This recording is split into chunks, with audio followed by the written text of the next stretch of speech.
ದೇಹದಲ್ಲಿರೋ ಅಗ್ನಿ ಕಾಮಾಗ್ನಿ, ಜಠರಾಗ್ನಿ, ಬುದ್ಧಿನಲ್ಲಿ ಜ್ಞಾನಾಗ್ನಿ, ವಿವೇಕ ಬುದ್ಧಿಯಲ್ಲಿ ಜ್ಞಾನಾಗ್ನಿ, ಧ್ಯಾನದಲ್ಲಿ ಆ ನಾಲ್ಕನೇ ಅವಸ್ಥೆ ತುರ್ಯಾವಸ್ಥೆಯಲ್ಲಿ ಚಿತ್ತದಲ್ಲಿ ನಮಗೆ ಕಾಣಿಸುವ ಒಂದು ಬೆಳಕೇನಿದೆ ಅದು ಚಿದಗ್ನಿ.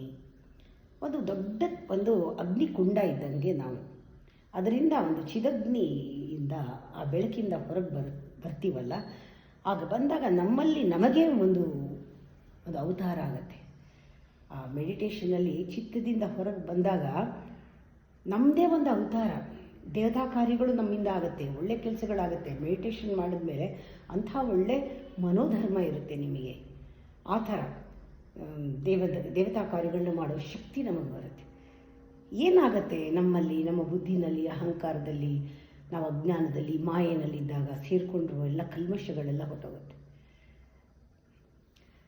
ನಮ್ಮ ರಾಗ ದ್ವೇಷ ಇವೆಲ್ಲನೂ ನೋಡಿ, ರಾಗ ಸ್ವರೂಪ ಪಾಷಾಢ್ಯ.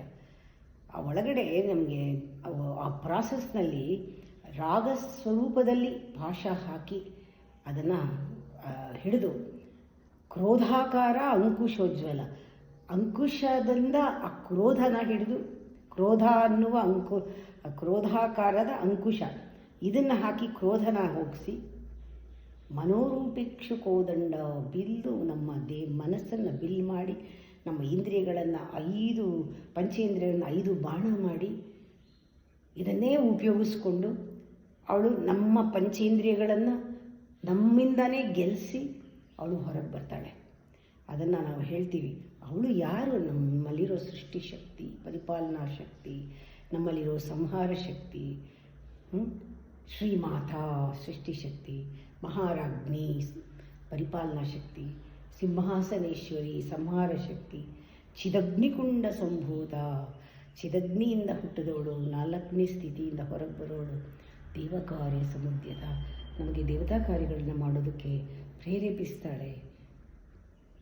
ರಾಗಸ್ವರೂಪ ಪಾಷಾಢ್ಯ, ಕ್ರೋಧಾಕಾರ ಅಂಕುಶೋಜ್ವಲ, ಮನೋರೂಪಿಕ್ಷು ಕೋದಂಡ.